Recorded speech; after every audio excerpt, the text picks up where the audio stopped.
Paola, ¿te consideras una persona espiritual? Sí, Paola, ¿qué es Dios para ti?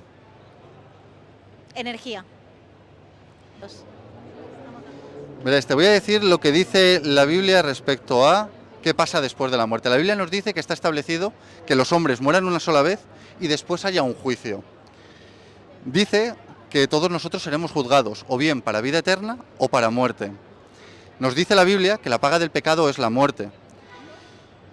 Y esta condenación o esta muerte de la que nos está hablando no nos habla de una muerte física, sino de una muerte eterna, es decir, una condenación para siempre. Sabiendo que hay un cielo y un infierno, según nos dice la Biblia, y que habrá un juicio, según nos está diciendo la Biblia, ¿tú crees que saldrías culpable o inocente de ese juicio que acabamos de hablar? Bueno, para empezar, yo no creo en el infierno. Creo que el infierno lo vivimos ya. Estamos en el infierno. Y si seré salvada por, a lo mejor, por las buenas acciones que alguna vez cometo, pero no más. La Biblia dice que nosotros comemos del fruto, en ciertas ocasiones, de lo que un día sembramos. Y muchos de nosotros, por desgracia, vivimos muchas veces un adelanto de ese infierno aquí en la tierra. Pongamos que realmente la Biblia tiene razón y hay un infierno y hay un cielo. Yo saldría, ahora mismo, ¿tú cómo te sientes? ¿Que saldrías inocente o que saldrías culpable? Culpable. Saldrías culpable. ¿Por qué crees que saldrías culpable? Hombre, porque según la Biblia dice hay que llevar 10 mandamientos y tal. Y yo creo que en algún momento la mayoría de las personas nos hemos ido a cometer varios pecados que dice la Biblia. Casi todos. Todos Casi hemos todos. pecado, ¿no? Casi todos. Lo cierto es que todos nosotros hemos pecado. Verás, la Biblia dice que todos hemos pecado y que nadie puede alcanzar la meta gloriosa establecida por Dios. Que ciertamente no hay uno bueno, que solamente Dios es bueno. No lo digo yo, lo dice la Biblia. La Biblia dice que todos estamos realmente en una situación complicada, en una situación muy difícil. Que nosotros intentando hacer lo bueno, acabamos siempre haciendo lo malo. Tú sabiendo que todos hemos pecado y como tú has dicho, que crees que saldrías culpable, ¿qué crees que podrías hacer para cambiar esto? Eh, la verdad, o sea, con las mismas herramientas de ahora, bueno, creo que saldría otra vez culpable. Mira, la Biblia nos dice que ciertamente todos nosotros hemos pecado y que no podemos hacer nada para cambiar este hecho.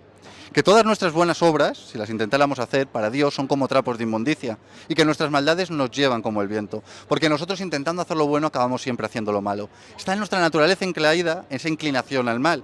Mira, yo siempre pongo este ejemplo. Un niño pequeño, tú no le tienes que enseñar a hacer lo malo, le tienes que enseñar a hacer lo bueno, porque lo malo ya lo hace de naturaleza, ¿verdad?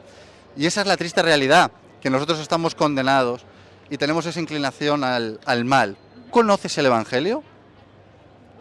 Por encima, no a fondo. He estado en varias religiones y conozco un poco, tampoco a fondo.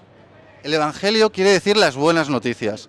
Hasta ahora hemos estado hablando de las malas noticias, que quiere decir que todos hemos pecado, que estamos destituidos de la gloria de Dios, que nada podemos hacer para cambiar el hecho de que estamos condenados. Las buenas noticias lo que nos dicen es que de tal manera amó Dios al mundo que ha dado a su Hijo unigénito para que todo en el que en él cree no se pierda, mas tenga vida eterna.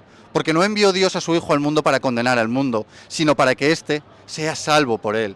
Y esas son las buenas noticias, que Dios, sabiendo que nosotros no podíamos salvarnos, vino y proveyó el sustituto perfecto. Es decir, él mismo, siendo Dios, no estimó en ser Dios como algo a lo que aferrarse, sino que se despojó a sí mismo y vino a este mundo a vivir la vida que tú y yo no podemos vivir. Porque Jesucristo, dice la Biblia, que fue tentado en todo, pero que en él no hubo pecado. Y puesto que no hubo pecado en él, pudo cargar con tus pecados, con los míos y con los de todos nosotros. Jesucristo cargó con nuestros pecados y los llevó a la cruz. Y dio su vida en la cruz por nosotros. ¿Estamos hablando de Dios o de Jesucristo? Jesucristo es Dios.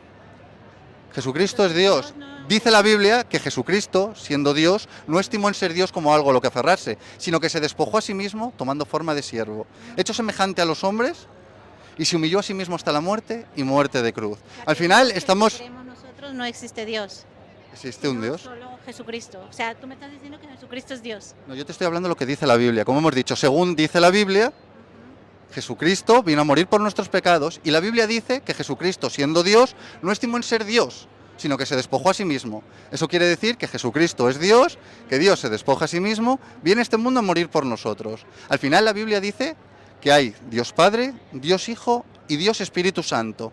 Es lo que podemos ver. Y podemos ver en este caso que Dios Hijo, Jesucristo, vino a pagar por nuestros pecados. Los llevó a la cruz, murió allí por nosotros y Él no se quedó muerto, sino que resucitó el tercer día, como está escrito, venciendo a la muerte, venciendo al diablo y venciendo este mundo, para darte a ti, a mí y a todo el que en Él crea la vida eterna como un regalo. Siempre tengo dudas de la Biblia. Es la única manera de leer la Biblia y que se nos revele, porque ciertamente es difícil, es pedirle a Dios, al Espíritu Santo en este caso, que nos la revele y que nos ayude a comprenderla, porque solamente con esa revelación podremos nosotros entenderla un poquito mejor. Verás, Jesucristo dijo, yo soy la resurrección y la vida, y el que cree en mí, aunque esté muerto, vivirá. Y todo el que cree en mí, aunque muera, no morirá eternamente. Y pregunta, ¿crees esto? Y yo te pregunto a ti ahora, ¿tú crees esto? No, ¿Qué es lo que te hace dudar de lo que me estabas comentando ahora, del sacrificio de Jesús? actualmente. Lo que vivimos actualmente no, no creo nada. Yo sé que hay alguien que existe, que es una energía, que somos energía y que el universo nos protege, y esa energía que yo la puedo llamar Dios, o que algunos, en la gran mayoría, y ya estamos creyendo menos en Dios o en Jesucristo, como tú le quieras llamar, que es Dios, ya por todo lo que vivimos, no. ¿Sabes lo que dice la Biblia? Que en los últimos tiempos, en los tiempos finales, el amor de muchos se enfriará y sobreabundará la maldad. Pero dice la palabra de Dios que ahí donde abundó la maldad, donde abundó el pecado, sobreabundó la gracia maravillosa de Dios. Ciertamente coincides conmigo en que todos somos pecadores, que nadie puede salvarse ni puede justificarse, porque tenemos el corazón, esa inclinación al mal. Y tiene mucho sentido que Dios, un Dios creador de los cielos y de la tierra, que ama su creación y que la quiere, diera su vida para que nosotros seamos justificados, no por nuestras obras, sino por lo que Él ya hizo. Yo me gustaría y haré orar por ti, ¿vale? Para que Dios sea dándote la revelación y la guía y esa ayuda que tanto necesitas. Y en esos momentos difíciles te dé la seguridad y la certeza de que Cristo murió por tus pecados. Muchas gracias. Que Dios te bendiga mucho.